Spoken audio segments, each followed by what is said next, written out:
Welcome back, everyone. This is 2 Show coming at you with the new events, the updates, along with what I think of the new hero. So first things first, as soon as you log in every single day, you are going to get 3 scrolls as well as these little boxes. And I mean, they're free stuff. They come with gold spirit, hero promotion stones, magic dust, guild coins, which probably the coolest, and monster resources such as the souls and the chaos stones. They're totally free. So, you know my thoughts on that. I love free stuff. I don't like how it's RNG though. But you know, you still get your 3 scrolls. So, it's not the end of the world. And that basically covers your daily login. The events though, however, there's kind of a bit to consider. First thing first, obviously, if you were going to replace into her, not those, my bad, you are going to have a very tough decision. Russell, Drake, Rogan, Ignis, and Tix. Obviously, Tix is a huge node breaker. Rogan kind of seems essential. Russell, everyone's favorite hero at the moment. I love Ignis, though. I think that she's honestly very valuable. And Drake definitely has a spot, and he pairs very well with Russell. You know, as well as Rogan and potentially, you know, other heroes. But it's very, very tricky, and I don't know if she's worth it. But, you know, if you were going to scroll for her, then you can always get more Eternity Crystals, Palace of Eternity, which again, same deal, basically each month you get 5 for free, and if you drop $99, then you can get an extra 10, or an extra 15, my apologies, putting you at 20, which is 2 swaps. So very, very important to note. Again, it goes up to 2,000, which this is basically, I wouldn't worry about this if you're not going to do this event, or even, you know, spending it all. Outside of that, though, since it is a new hero, you can always get their class-specific gear. So keep that in mind. If you haven't done that already, Grey Dwarves is still going. And then finally, moving on to the first set of value packages, which, again, it's basically the same, but you get Starlight Orbs on top of that, which are pretty neat. And if you are spending for the VIP, this might not be a horrible way to go. I know a ton of people do 4 loops, 5 loops into scrolls, and if you're doing that, that's $500. Obviously, I'm not telling you guys to spend, but you will get that on top of your Starlight Orbs, as well as replacement for Chinese New Year and Christmas Hero. So again, if you are doing it, this might be the week to spend. However, I'm not telling you to. I'm not saying go for it, but again, there's a lot to go on. The new hero, Flora. I love the design. The name's pretty cool. She's a ranger, so that's always cool. But we'll cover her at the tail end, because there's quite a bit to, like, get into it, I guess you could say. Summoning prizes. So you get 10, 15, 20, 25, 30, 35... I don't know quick maths that well, but you get a ton of these each loop. You also get Rosa as the reward, which is interesting, I guess. It's food, you know, or support. If you're early game, he's decent support. But again, the main attraction this week would be Flora, as, you know, she's the new hero. We can look at her real quick. Just check out her design. But again, I really do love her design. She comes in like this little fairy thing, and then there she is. Honestly, I think that, you know, it's very unique. I like it. That's basically all I can really say on the design, because we'll cover her later. And then probably everyone's bread and butter this week is this. You know, you're looking at it, you're like, yo, Rogan 6k, Russell 7k. Should I swap my whole team out for this? No. They're very good. If you aren't endgame, I wouldn't even go for Rogan, because he's not that good by himself, and if you don't have a ton of good heroes, what is he there to support? However, Russell will take you from early game to late game to end game. He's definitely the pick that I am going to suggest first. He's for 90% of players, the one that you're going to want to grab. However, if you already have an E5 Russell or 2, or, you know, you're done working on that, then I would say go for Rogan.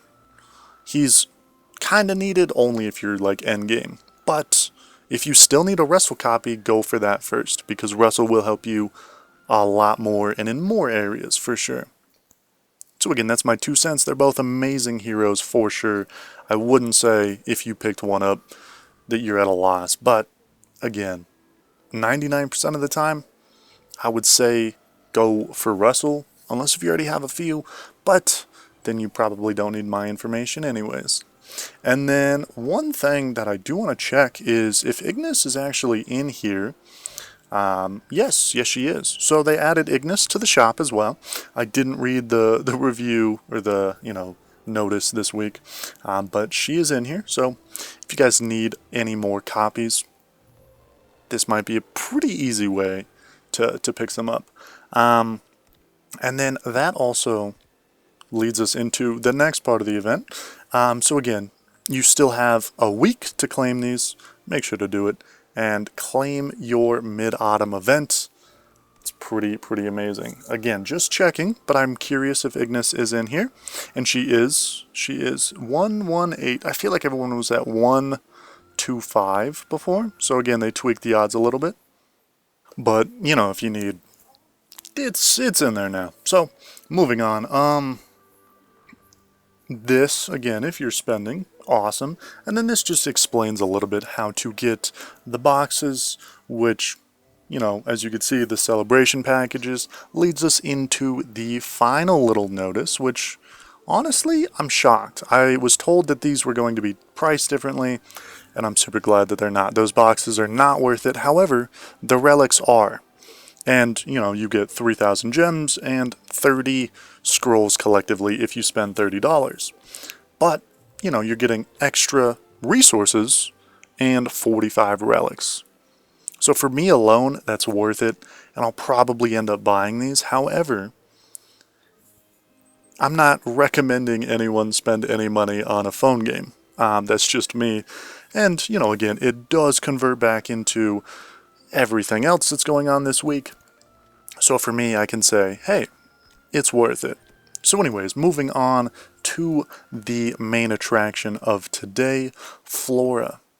Her active skill, she basically does a random enemy 400% of attack with a 30% chance to twine, which isn't too high, and it's only for 2 rounds. After that, the pixie, I guess, will bounce among the random enemies 5 times, which is nice. It's basically damage over time 5 times, and it increases the attack 100% of her attack every time, and then she has an extra 5% chance to twine someone else, which is extra CC. It's not much, you know, 5%, you really can't bank on that. It kind of feels like she's trying to, I guess, basically do what Sherlock does, just set people down and lock them away. And then it can bounce from people to people. So initially that sounds cool, but I don't know how worth it is. She has increased attack, HP, crit, and speed. It sounds like you either want to build her full out speedy, you know, just kind of looking at it, because I think she has the same speed as Russell. So again, she can be quick, you know, but I'm also going to say speed attack or HP might work if you make her super tanky, or even super full-out offensive, A and B. And then her passive, basic attack, targets 2 random enemies and poisons them. The cap is 15% of the enemy's HP at 15,000% of her attack, which we've seen before. 15% is not amazing, again, comparing it to someone like Ada, but she gets a heal, which, again, Ada can have a pretty nice heal, but, like, again, just comparative, she's a little bit under Sherlock, in my opinion, a little bit under Ada here, but again, the heal continuous, I do like that, because it can stack. So again, she could be healing for 30% of her health. You can always up that. So that's really nice. But again, damage-wise, she doesn't look like a damage dealer at all. And then, lastly, when attacked by an active or basic, she reduces their all damage dealt by 10%, which can stack, and then she increases her attack. This one's interesting. Again, she sounds like she wants to be a weird support hero that tries to do everything, really. Again, if you build her all-out attack, you can make sure that she does 15% of everyone's health, putting them on a timer, which doesn't sound too bad. Plus, she can heal. And then if she gets her active off, then she can kind of do CC, so she's a really interesting character. Again, I really think she has potential. She can kind of stack, so maybe she can be decent in PvE as well. She has a poison, so that can pair well with Delasium. But again, I don't really know her damage. Her attack looks kind of mediocre. Again, nothing sticks out amazing. So, would I recommend building her? Not really. Would I recommend scrolls a little bit? I would say potentially. You know, if you have an extra 100, 200, whatever, and you can still make 2,000 on Chinese New Year or Christmas, it might not be a bad idea if you can get more rewards for the Palace of Palace of Eternity, yes, but the Starlight Orbs as well. But overall, I don't think she's amazing, and I feel like the developers kind of know that.